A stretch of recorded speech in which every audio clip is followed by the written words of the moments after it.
el apóstol Basilio, a quien lo recibimos fuerte paz.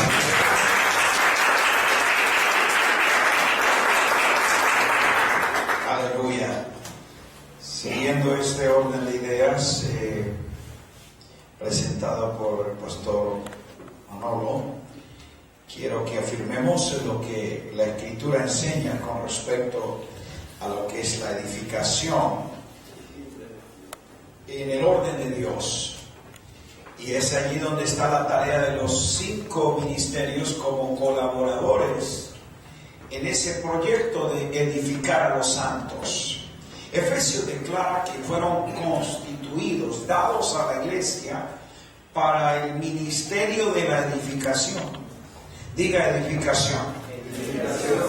Efesios capítulo 2, versículos 19 y 20.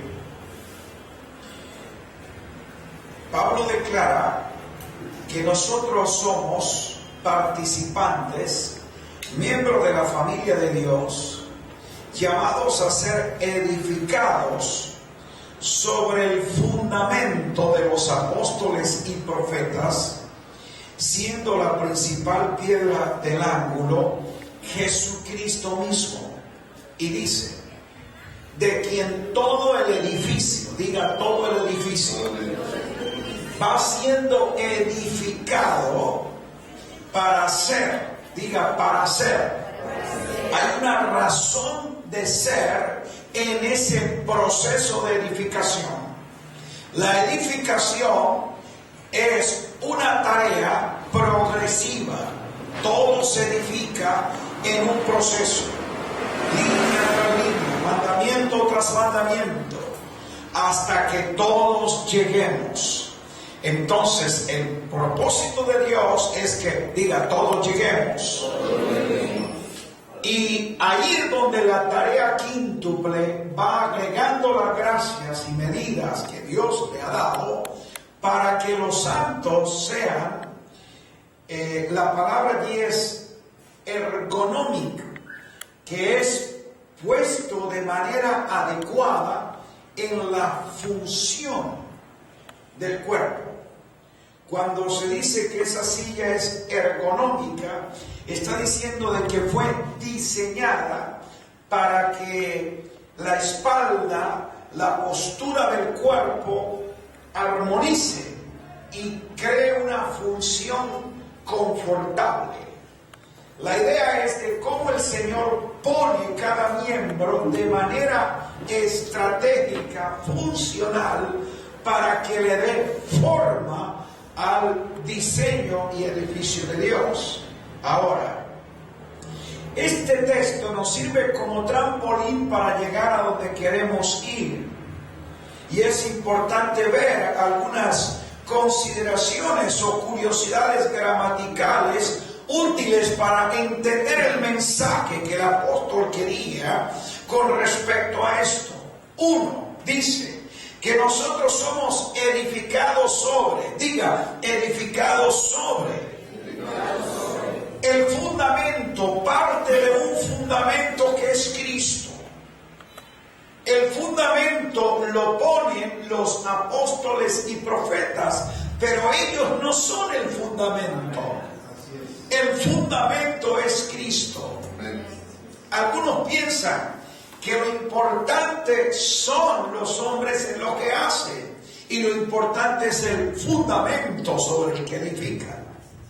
Si se entendiera bien la tarea de edificación, usted nota que los obreros que ponen el fundamento son los que menos se ven, porque ellos son los que tienen que hacer la excavación, los que tienen que trabajar allá en esas labores donde no hay nada que se destaque. Eso derriba el concepto piramidal que hablaba el pastor Manolo. Hoy día vemos apóstoles que creen que ellos están edificando sobre los santos. Y ellos son los que terminan al final de la pirámide arriba, llenos de gloria, de esplendor y de fama, y todos los demás debajo de ellos, sirviéndole a la promoción de su imagen y su ministerio. Los santos no están para promover el ministerio de ningún apóstol profeta, ni evangelista, ni pastor. Los ministerios están puestos para edificar a los santos. Y era lo que Pablo hablaba: mi gloria, mi corona y mi gozo del apostolado son ustedes. No porque yo esté encima de ustedes, sino porque en mis hombros les he levantado, les he ensanchado, les he formado y les he llevado a ser mejores. Un ministerio que no te lleva a ser mejor, no te está edificando. Hoy la gente quiere recibir ministerios. Ay, me trajo bendición. Escuche, hay una cosa que usted tiene que ser serio si quiere edificar. Una cosa es un ministerio que te traiga bendición y otra cosa es un ministerio que te traiga edificación. Bendición cualquiera te puede traer. 3 gritos, 2 aleluyas, ora, siente aleluya, se goza. ¡Qué bendición el culto! Pero usted le dice, ¿y en qué fue edificado? No, estuvo muy lindo. Edificación es cuando ponen en tu vida un ladrillo más para que seas afirmado, ensanchado. Busca ministerios que edifiquen, no solo que bendigan. La bendición puede estar matizada en un ambiente de emoción, de manifestación, pero una manifestación no crea edificación, siendo edificado sobre la verdad. Lo que va a edificar la vida de la persona es cuando la verdad revelada llega a su espíritu y afirma una manera de pensar que cambia su manera de vivir. Eso sí es edificar, porque no vuelves a ser el mismo, porque esa verdad te libera.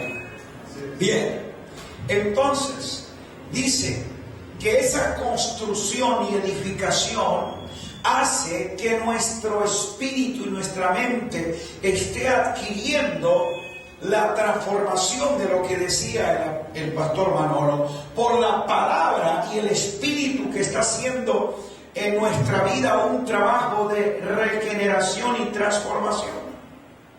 Luego diga, fundamento. Siendo edificado sobre el fundamento, tiene que haber solidez. Tiene que descubrir cuál es el fundamento. Y para ello tienes tú que establecer entonces la base en lo que quieres edificar. 3, diga, va creciendo. Dice, de quien todo el edificio bien coordinado va creciendo. Ya le dije que todo ministerio de edificación te tiene que traer crecimiento a tu vida, crecimiento integral. Hoy la gente solo quiere un crecimiento numérico por fin de estadística, de fama o de éxito, aunque no haya desarrollo integral en su vida. Pero el crecimiento que da Dios es un crecimiento en todos los aspectos de nuestra vida. Diga crecimiento. Es un desarrollo normal de vida que corresponde a algo que ha recibido el hábito de vida. Crecimiento es lo natural. Y aquí nos muestra entonces que lo que estamos edificando no es un edificio, no un templo de paredes y ladrillo, porque esto no crece, pero lo que es orgánico sí crece. La gente piensa que su crecimiento lo denotan los ladrillos o el local que construye. Eso no marca ningún crecimiento. Crecimiento se da en un cuerpo vivo. Diga cuerpo vivo. Por eso usted edifica es en piedras vivas, no en ladrillos muertos. ¿Lo está entendiendo? Usted está haciendo una labor en la vida de las personas y ellas son las que se desarrollan. Luego dice para hacer un templo. Muchos están enfocados en hacer un templo, pero no ser un templo. Para hacer, no dice hacer. Y está hablando de lo que es morada, habitación de Dios, porque el verdadero templo donde el Señor habita, que es su casa, es su morada, no es el lugar donde nos reunimos, sino las vidas que edificamos. Esas son las vidas que tienen que estar en desarrollo, crecimiento y entendimiento de que son habitación de Dios. Y mucha gente le da más importancia a levantar 4 paredes, a levantar un edificio, que a edificar la iglesia. ¿Aló? El valor está enfocado en la vida de la gente. Y uno nota entonces la forma desorbitante en que se invierten recursos, tiempos y energía en levantar un edificio y poco el presupuesto para edificar la vida de los santos. ¿Aló? Y dice que ahí es donde el Espíritu Santo viene a traer la morada, la habitación. Y eso es lo que creo que el Espíritu de Dios está desarrollando. Él no quiere tener una visitación en nuestras reuniones, ni una manifestación en nuestro culto. Él quiere tener una habitación, una morada en nuestra vida para manifestar la plenitud de su gloria que nos habita. No le pida más visitación ni manifestación al Señor. Diga, esta habitación va a ser expresión de tu gloria y de tu presencia. Yo no quiero que tú vengas, yo quiero que tú te manifiestes, porque ya está.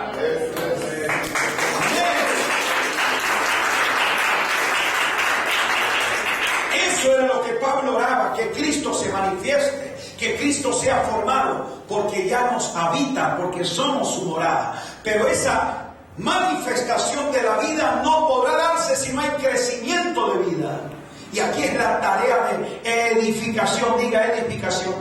Cuando edificamos a los santos en esas verdades, en ese fundamento, en ese desarrollo progresivo del entendimiento y la luz de la verdad, Él puede expresar con plenitud y de manera natural lo que es, porque lo tiene.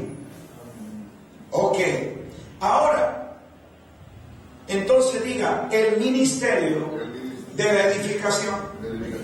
Eso es lo que habla Efesios 4, de que esos 5 dones al cuerpo fueron dados para el ministerio de la edificación del cuerpo de Cristo. Ahora, cuando tú hablas de edificación, debes entender 2 cosas. Diga, diseño. Toda edificación tiene un diseño. Ahí es donde nosotros no sabemos qué es lo que estamos edificando. Todos podemos decir, estamos edificando, somos constructores. Pero yo le pregunto, revéleme el diseño. Yo he dicho, bueno, tú dices que estás edificando. Aquí estamos edificando. Y él levanta un puente. El otro dice, sí, yo estoy edificando y está construyendo un estadio. El otro dice, sí, yo estoy edificando y está levantando una casa. Yo le pregunto, esos que están edificando el orden y diseño de Dios, ¿podrán coincidir? No, todos están edificando, pero nadie conoce un diseño de edificación. Entonces lo que hace puede ser edificación, pero no tiene coherencia, no va a crecimiento, no va armonizado. Y cuando habla la palabra de edificar, son 2 cosas, diga diseño, y otra vez planos.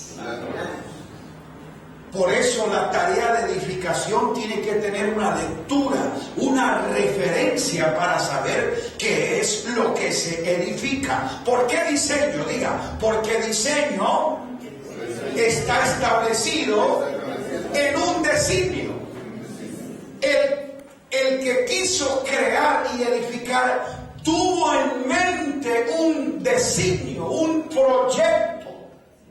Por eso primero está en la mente. ¿Me hago entender? Él establece el diseño por el designio que quiere ver, de la idea que quiere plasmar, de aquello que ha trazado y ahora lo necesita desarrollar. Entonces el diseño es la concepción original de algo, de una obra que alguien quiere crear. Y él dijo, yo edificaré mi iglesia. Parte de un designio. En ese designio hay un diseño. ¿Usted cree que él no tenía en mente algo de lo que quería edificar? Entonces, él que dijo, yo edificaré mi iglesia, creó el diseño. Ahora bien, todo diseño está regulado por unos planos de construcción, ¿o no? Ahora, ahí es donde necesitamos nosotros tener un punto de referencia, de coherencia en nuestra tarea de edificación. Si los 5 ministerios están dados para la edificación de los santos, quiere decir que hay un diseño único. ¿Cómo? Un diseño único. Si hay un diseño único, porque parte de un designio exclusivo, absoluto y soberano, del que dijo: yo edificaré mi iglesia, él concibió la idea, él tenía ya en mente y plasmó ese diseño en planos. Diga planos. Ahí es donde Pablo interpreta el proyecto de Dios y dice: a mí, como perito arquitecto, me fue revelado. Porque el arquitecto y dueño de la obra, constructor el diseño de Dios, se llama Jesucristo. Porque él dijo: yo edificaré mi iglesia.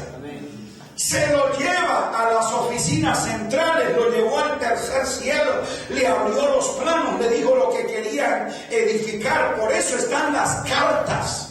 Las cartas son directrices de construcción de los santos, para corregir doctrina, para formar carácter, para establecer fundamento, para definir gobierno, para identificar naturaleza del edificio de Dios.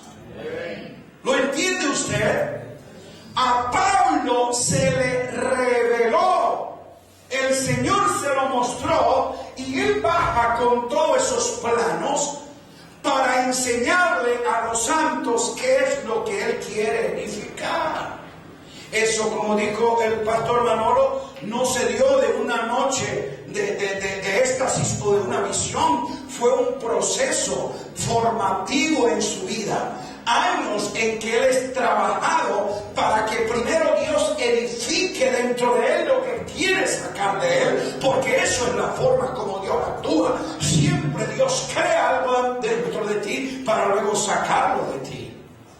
Ahora bien, diga planos. Nosotros vemos que las escrituras describen los planos de edificación. Entonces, un plano es la representación gráfica a escala de un objeto real.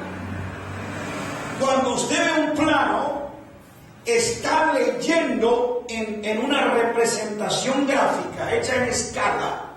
¿Qué es lo que se quiere lograr? Este edificio quedó en un plano en una escala menor. Pero quien veía el plano estaba viendo el macro proyecto plasmado allí.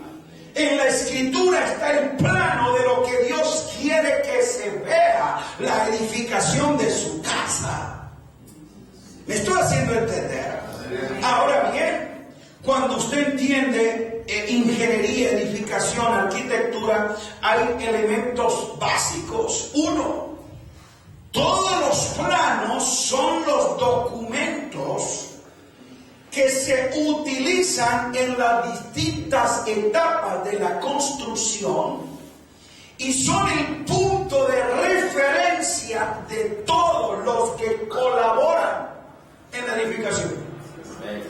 Desde el arquitecto, ingeniero, maestro de obras, diseño de interiores, luces, alcantarillado, todo. ¿Qué es lo que ellos consultan? Nadie puede decir: a mí me parece, creo que es más bonito. No. No es de gusto, no es que me parece, que yo creo que va ahí. No. El dueño de la obra dijo qué era lo que quería edificar. ¿Sí o no? 2, contrató a un arquitecto que plasmó su idea, y luego esos planos se llevan a una oficina reguladora. Expertos ven cálculos estructurales, diseño, todo lo demás, y firman. A partir de ese instante son los documentos oficiales del proyecto de edificación. ¿Sí o no? Por ende se convierten en el punto de referencia, porque los planos contienen la información precisa, necesaria y suficiente para que todos los que se vinculan en la obra lo ejecuten. Los planos tienen dos características básicas. Uno, los planos son inequívocos. Por eso expertos los han buscado, expertos los han evaluado. Son consultores, son técnicos los que sellan y firman, dicen, están correctos. ¿Sí o no? Los planos tienen que ser inequívocos. Porque si alguien dijo, no, esta columna es para soportar, un ejemplo, 1 tonelada de carga. Y si le mete 3 pisos arriba, ¿qué va a pasar? Se desploma. Los planos no pueden tener equivocaciones, porque repercuten en el resultado final de la obra. Diga, inequívocos. Por eso yo sé que la revelación de Cristo es inequívoca, es precisa, es correcta, es concreta. La revelación del Señor es veraz. ¿Cuánto lo creen? La interpretación de los constructores es la que ha fallado. A mí me parece, yo creo que va una columna. No, ni que le parece ni que usted cree. Consulte los planos. ¿Aló? Consulte los planos a ver si ahí va una columna o va a ser un baño. Pero como nosotros estamos edificando y todo el mundo dice, no, ¿cómo se ve bonita? No es si se ve bonita, si a usted le gusta, a usted le parece. Consulte los planos. Para eso están las escrituras. El Nuevo Testamento es la expresión de los planos de construcción del proyecto de Dios, una casa que sea morada suya. 2, los planos, dije, son inequívocos y los planos son unívocos. ¿Qué es esto? Que los planos solo se pueden leer y entender de una manera. No hay 2 o 3 maneras de entenderlos. Por eso tienen, códigos de construcción. Tú y yo, que no sabemos nada de construcción, nos dan unos planos y ¿qué quiere decir la bolita con una raya así? Yo no entiendo nada de eso. Pero esos son códigos de construcción. ¿Quién es el que los puede entender? Los arquitectos, los ingenieros. Y puede ser un ingeniero chino, un gringo, latino o el que sea, cuando lea ese código solo le va a dar una, porque son códigos de construcción. Entienda, la escritura solo se interpreta de una manera, como Él la reveló. Ahí es donde nosotros le hemos hecho. A mí me parece que esa bolita con la raya para allá quiere decir A. El otro dice, no, creo que dice B. No. Los planos no le tienen lecturas a capricho. No. Son, unívocos. Solo se pueden leer, se pueden entender, se pueden hablar de una sola manera. Y era la forma categórica con la que Pablo decía, hay un diseño de edificación de la iglesia y a mí me fue revelado. Por eso cuando los ingenieros de Jerusalén fueron a leer los planos, dicen, a mí me parece que los judíos tienen razón y los gentiles tienen que circuncidarse. Eso le parece a usted porque lo está leyendo con sus lentes judíos. Pero el Señor dijo que en la nueva creación no hay ni varón ni hembra, ni judío ni gentil.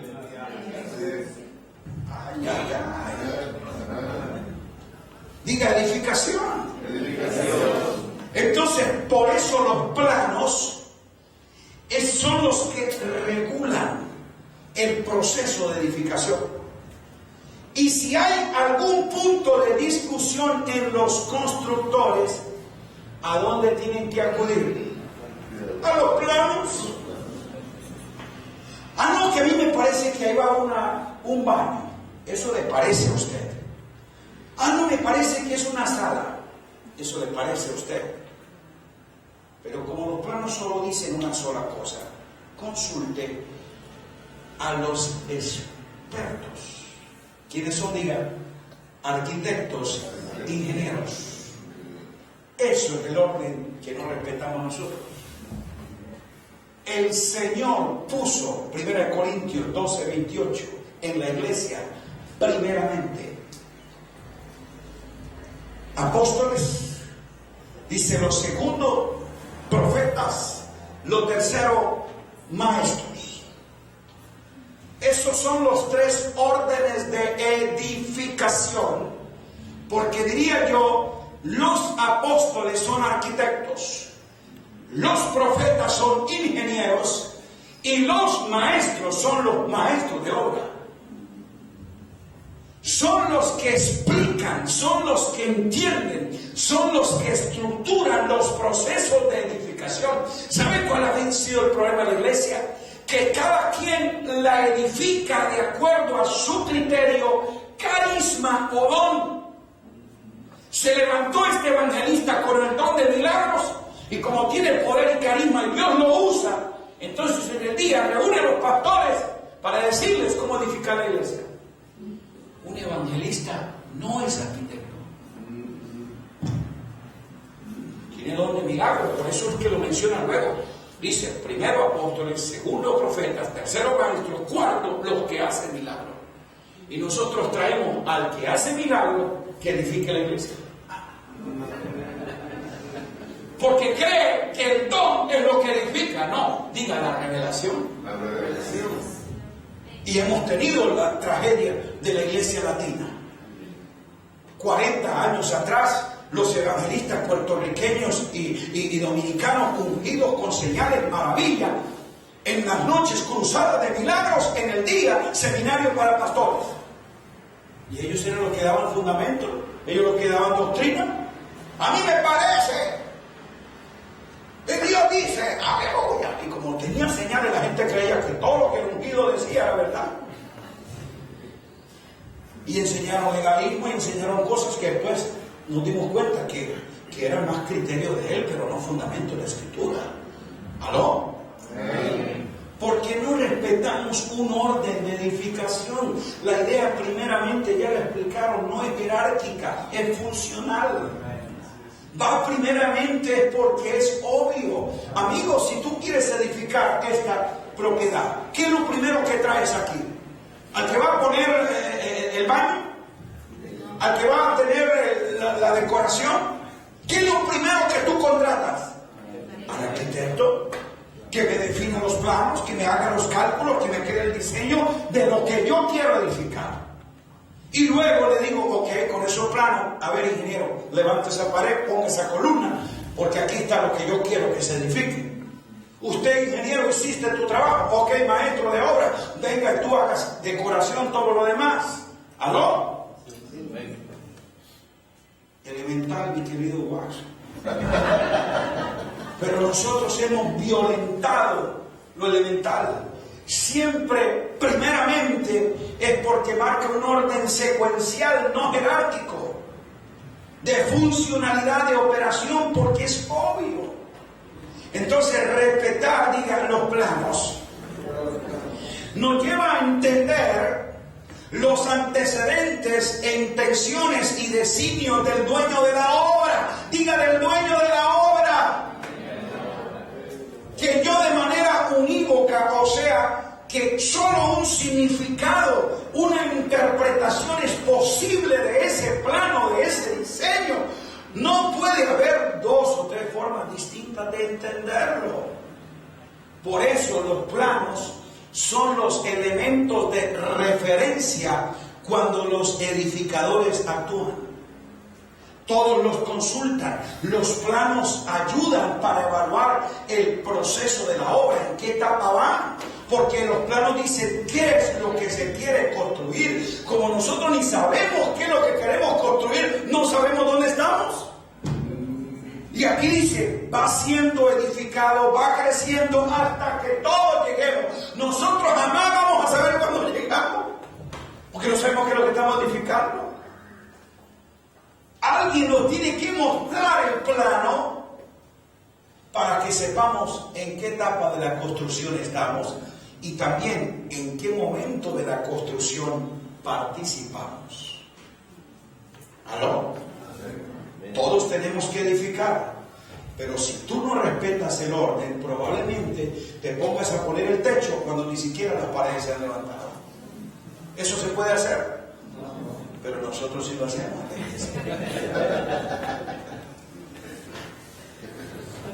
¿Ok?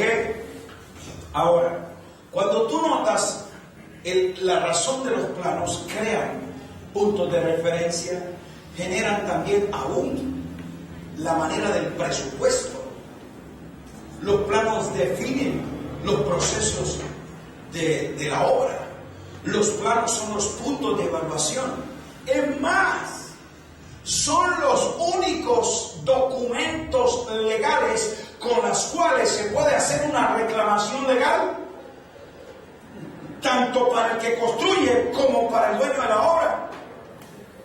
Él puede ir a reclamar y hacer una apelación consultando los planos. El dueño de la obra dice, ese ingeniero no me construyó lo que yo quise. Yo le dije que me colocara tales materiales y esto no los puso. Le dije que eran 5 alcobas y me puso 3. El juez no puede decir nada porque usted lo dice y el otro lo dice. ¿Qué es lo que le va a decir? Tráeme los planos de la obra. Y el juez dice, sí señor, aquí dice que eran 5 alcobas y tú pusiste 3. Aquí dice que eran estos materiales y tú no los colocaste. Lo que nosotros no entendemos es que el dueño de la obra a cada uno nos va a llamar cuenta a darle los planos. La escritura dice que la obra de cada uno va a ser puesta a prueba. Pastores, líderes, edificadores, si usted entiende esto, tomaría con mayor seriedad, solemnidad esto. Tú podrás aquí jugar a éxito, a números, a fama, a religión, y en el mundo de los hombres ser aplaudido. Pero el momento que te presentes ante el dueño de la obra, él te va a juzgar a la luz de los palabras. Mire cada uno cómo sobreedifica el lugar. El fundamento, el diseño, los planos. Porque el dueño de la obra dice, no, pero es que yo oré bastante. A mí no me importa si oré bastante. Yo quiero que me digas qué edificaste según mis planos. Y a muchos lo que le va a presentar es paja, heno o hojarasca. Y dice que la obra de cada uno, el fuego la probará.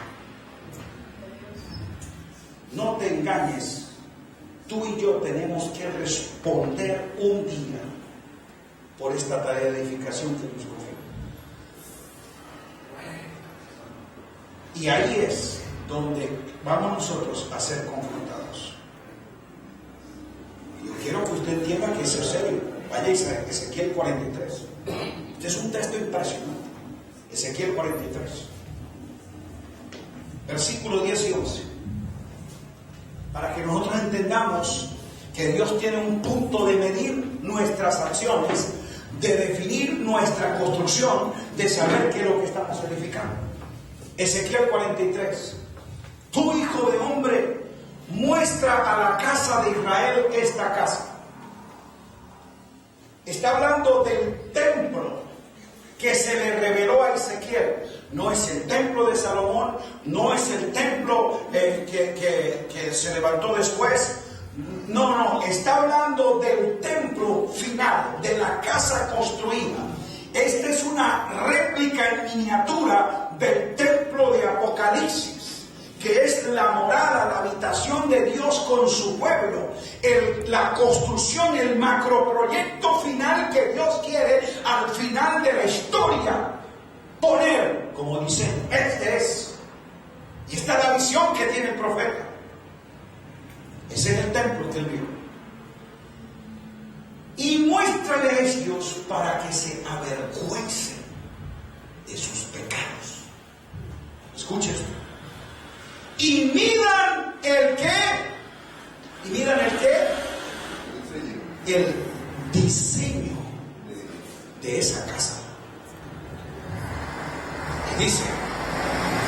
Y si se avergonzaren de todo lo que han hecho, hazles entender el diseño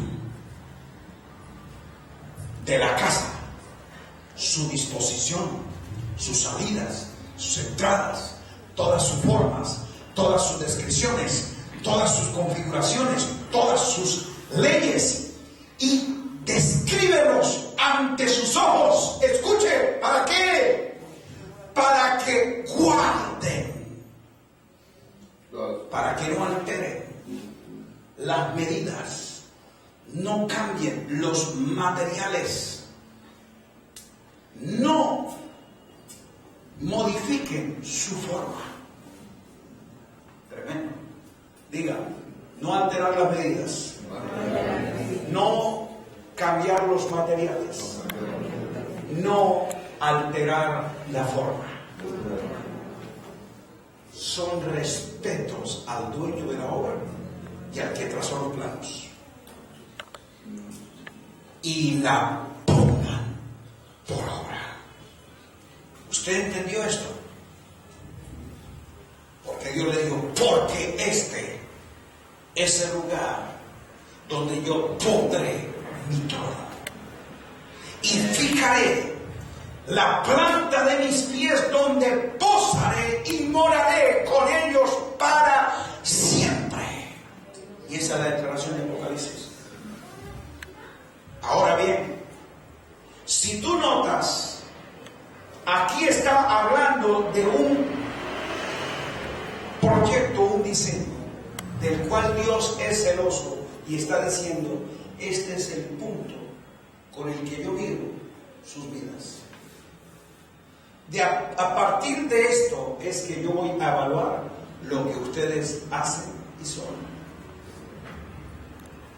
Y dice que ello es lo que nos va a manifestar si estamos alineados, si estamos en armonía con lo que Dios quiere que se haga. Esto es, dile que está abajo, esto es más serio de lo que usted piensa.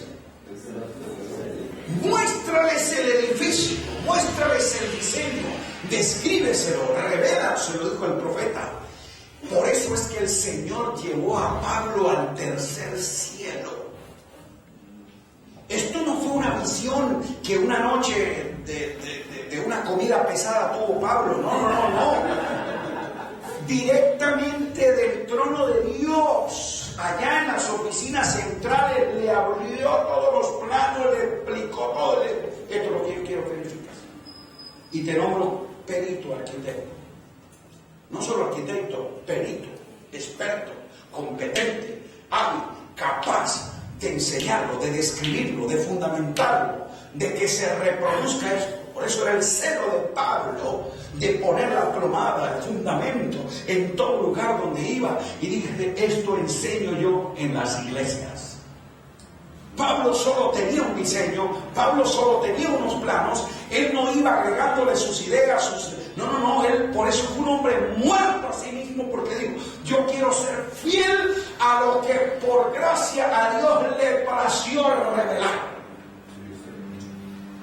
Esto es tremendo. Y él está diciendo ahora que nosotros necesitamos, en conformidad a ese diseño, configuraciones, descripciones, medidas, ajustarnos a nuestra tarea de edificación. Creyente santo, tú eres parte de esta tarea de edificación. La edificación no son de los 5 ministerios.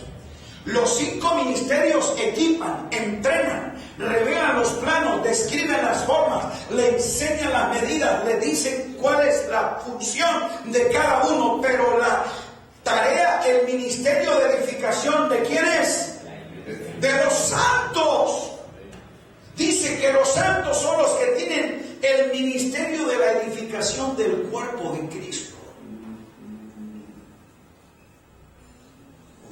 que saber de que eres parte de este proyecto. Y mire cómo estás edificando. Ahora, la naturaleza del diseño de Dios, es concepción suya. Eso no fue invento de nadie.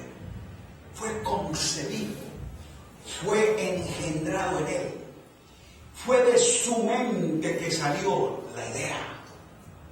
Por eso allí no hay gusto humano, capricho nuestro, no, es de él. Yo edificaré mi iglesia. Y por ser un diseño divino, diga, es eterno. Usted no puede cambiar el diseño, es eterno. Usted le podrá cambiar las medidas al lugar donde te reúnes, pero no a la casa del Señor. Eso lo tiene que respetar porque procede de él. Entonces, ¿qué es nuestra tarea de edificación? Como decía el pastor Manolo, cada uno identificar el momento, la oportunidad y el tiempo que Dios le da de cómo participa efectivamente como David en su propia generación para colaborar con Dios en esa tarea de edificación, porque eso no se hace ni en un mes, ni con una denominación, ni con una generación. Este es un proyecto eterno y Dios lo llevará a cabo hasta el final. Pero mientras yo estoy en este espacio y tiempo, tengo la responsabilidad de entender el plano y cómo colaboro para poner un ladrillo más en el proyecto. Pero la pregunta, ¿cómo vas a poner tu ladrillo cuando ahí lo que va es una ventana de vidrio? ¿Aló? El éxito, hermano, de cada generación es conectarse al proyecto y contribuir a adelantarlo. ¿A qué? Yo no puedo salir de mi generación dejando el edificio en la misma etapa que lo encontré. Sería un fracaso. El destrave nuestro es cómo coopero para que el proyecto de Dios se desarrolle, se adelante. Y mientras mis fuerzas y habilidades tenga, yo contribuya a que significativamente esta edificación, va creciendo. Pero no crecimiento según la idea del hombre, sino según el diseño de Dios. ¿Cómo podemos ajustar todos nuestros movimientos y proyectos en este proceso de edificación? Ahí es donde viene la tarea del Espíritu Santo, a estar trayendo esta palabra, a estar provocando edificadores. Y es, revisemos los planos, cooperemos juntos, porque a la larga lo único que tiene significado es lo que contribuye a la edificación del diseño divino en la tierra. Diga amén. Amén. Por eso la Escritura está para mostrar las leyes, los códigos de construcción, de que cómo cada uno de nosotros trabajamos, cooperamos para que esto se lleve a cabo. Pero ¿cuáles son los entornos para que la edificación avance? Dos cosas. Uno, falta de humildad y falta de obediencia. Humildad, ¿por qué? Porque todos nosotros somos presuntuosos edificadores que creemos que lo sabemos hacer. En cada uno de nosotros se lleva dentro un Saulo obstinado, religioso, fanático, que cree que ama a Dios y sirve a Dios, pero lo que está haciendo es incorrecto. O lo que Saulo hacía era porque era un hombre malvado. No, dice que él lo hacía pensando que daba culto a Dios. Su tradición, su religiosidad, su capacidad, él la puso equivocada. Y ahí es donde está la humildad. de Saulo. Porque un día el Señor le dice, ¿tú qué estás haciendo? Yo, exterminando lo que no sirve. ¿Por qué me persigues? Se le revela a Cristo y se le revela el cuerpo que él tiene que dedicar. A partir del Señor, ¿qué quiere que haga? Y mire la humildad. Ese ilustre hombre, sabio, entendido, recibe las primeras instrucciones ¿de quién? De un discípulo llamado Ananías. Yo quiero decirle que esa fue la forma clave como Pablo le demostró a Dios el que podía contar. Porque cuando este hombre dice, Señor, ¿qué quiere? Vete a la calle que se llama derecha y quédate allí porque se te enseñará lo que debes de hacer. Recuerde que estamos hablando del discípulo más ilustre de Gamaliel, candidato al Sanedrín, uno de los principales religiosos entendidos en cuanto a la ley, fariseo, irreprensible, circuncidado al 8º día, de la tribu de Benjamín, mejor dicho, todo un abolengo que calificaba para la grandeza. Póngase en el plano humano. ¿Qué es lo que puede pensar este erudito cuando le dice, se te enseñará? Si el que lo ha enseñado a él es Gamaliel. Yo estoy hablando del plano humano, en el que muchas veces nosotros nos movemos y por eso no queremos recibir. Lo mínimo que Saulo decía, bueno, aquí yo me quedaré esperando que el ángel Gabriel venga. Lo mínimo, Gabriel me tendrá que explicar, mira, Gamaliel ya me enseñó lo que tenía que decir. Es más, Señor, si no me vas a mandar a Gabriel, por lo menos la comitiva de Jerusalén. Pedro, Jacobo y Juan, que vengan a explicarme qué es lo que voy a hacer. Dice la Escritura que vino un discípulo. ¿Un qué? No era pastor, no era apóstol, un discípulo. A enseñarle lo que debe hacer. Y lo más tremendo es que de entrada lo humilla. Hermano Saulo. ¿Cómo lo saludó? ¿Cómo le digo? Hermano. O sea, aquí en el reino tú y yo estamos, de entrada lo entendió él. Yo, apóstol, entre. Porque lo primero que Dios le dijo es que él no estaba sobre ningún santo. Porque el que lo saludó le dijo, hermano. Y le da las primeras directrices. Pero ese fue el detonante para que de ese Saulo saliera el Pablo que tenía la revelación. Porque fue a Pablo, no a Saulo, el que Dios le mostró. Lo que le quiero decir, mientras tú tengas la naturaleza y la mentalidad de Saulo, tú no puedes ir al tercer cielo a recibir, porque Dios, con una persona soberbia, prepotente, obstinada, religiosa, fanática, que dice yo no cambio, así me enseñaron a mí, Gamaliel me lo dijo, por años no he creído así, yo lo prediqué, porque así hay gente en nuestras iglesias, no cambia, pero son obstinados. Humildad y obediencia son la clave para entender diseño, ejecutar planos y recibir iluminación y revelación del Espíritu. Porque lo segundo que digo, ¿qué quieres que yo haga? Diga obediencia. Y lo que el Señor le decía, eso era lo que él hacía. Hoy muchos no cambian. Aunque el Señor se lo muestre, se lo diga, le envíe el ángel, lo que quiera, no van a cambiar. Por eso, mis hermanos, diga edificación. Yo quiero decirle con mucho respeto, con todos mis hermanos y colegas en Cristo, yo voy a tener comunión. Pero edificación no puedo tener con todos.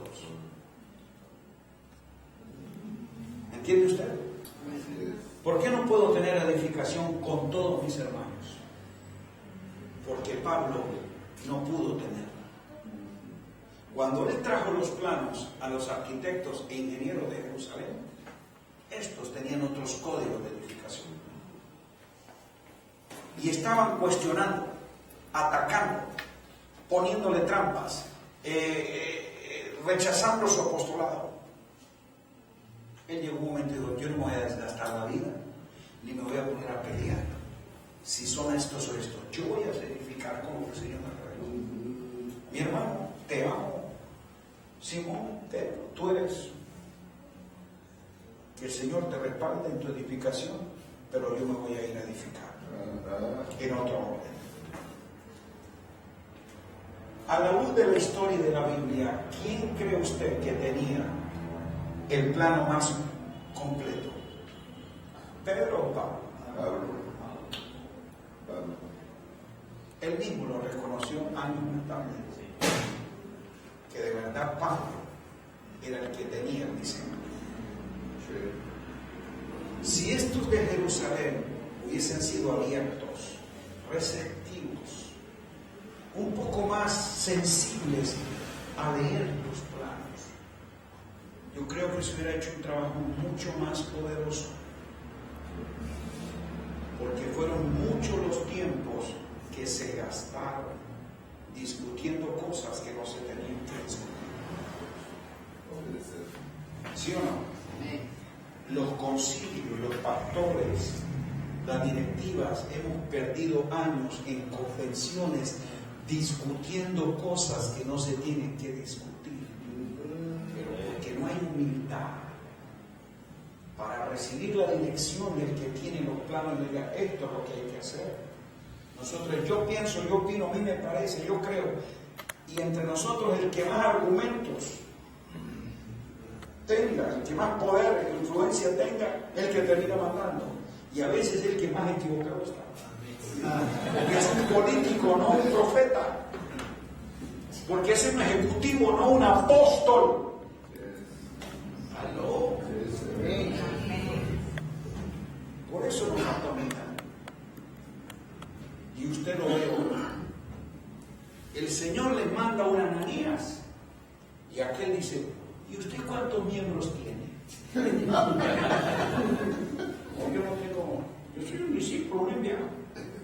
Yo tengo una información para enseñarle de parte de Dios. Pero la gente no te recibe, porque te miden según el éxito que ellos creen. ¿Aló? Por eso a Saulo, la primera medida de su humildad fue aprender de un discípulo, no de un maestro. ¿Usted lo está entendiendo?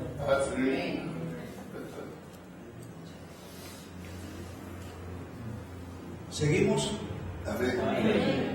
En la próxima, porque no, son 16 páginas y voy en la cuarta. No, en serio. ¿Sí o no, Francisco? Esto es largo.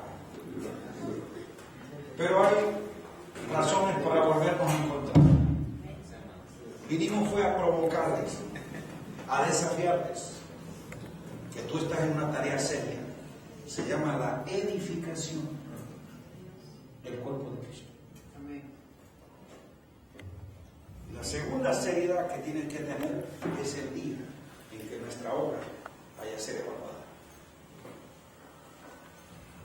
Y Él no nos va a decir: ¿con qué concilio trabajaste? ¿Cuál cargo obtuviste? No. ¿Cómo contribuiste al diseño mío? Eso es toda la pregunta. Señor, yo solo era un simple albañil y me tocó fue poner 2 ladrillos. ¿Lo hiciste? Bien. Eso era todo. Yo no te dije que era el dueño de la obra, era un colaborador. Y uno va entendiendo como Pablo, que a veces entre más se compara con el diseño y más lo conoce, se siente: mira Pablo, Cuando comenzó su ministerio, yo a Pablo, llamado a ser apóstol, maestro y predicador de los gentiles. Así se presentó el tipo en su primera carta. ¿Sí? No es pecado. Era lo que él. Pero entre más el Señor le revelaba diseño, propósito, gobierno, gloria, gracia. La segunda carta dice, yo Pablo, y termina la segunda carta, la primera era Pablo el apóstol. Yo Pablo, el más pequeño entre los santos. Esas eran las cartas segundas. Y la última, que fueron las de Timoteo, yo dice, yo Pablo, el primero entre los pecadores. El tipo entre más revelación tenía, sentía una cucaracha. Aquí hay uno que salió de un grupito tal, se cambió la tarjeta, apóstol. Nosotros entre, ¿qué cosa? Pero de verdad la revelación te da humillación. Por eso se requiere humildad para entenderlo. Pero cuando hay humillación, viene la exaltación. Y es lo que Dios quiere hacer con cada uno de nosotros. Amado mío, la revelación te trae humillación. Porque ahora vas a entender al Rey de Gloria y al Dios de gracia. Aleluya. Que el Señor nos ayude a aprender a implementar, a rectificar, y que el Señor nos describa ante nuestros ojos para que podamos ver la obra, el diseño, los planos, y que seamos fieles en la administración del recurso que Él nos confió. Ahora bien, se requiere de cada uno de los administradores, colaboradores, constructores, edificadores que se ha hallado, diga, Dios me llamó para ser fiel y no exitoso. Pero si tú eres fiel, tendrás éxito. Amén. Padre, en el nombre de Cristo Jesús, nos presentamos, Señor, unos a otros en reconocimiento, aprecio y respeto en la gracia que nos ha sido dada. Ante los santos, Señor, queremos ser nosotros competentes. Ayúdanos, danos tu gracia.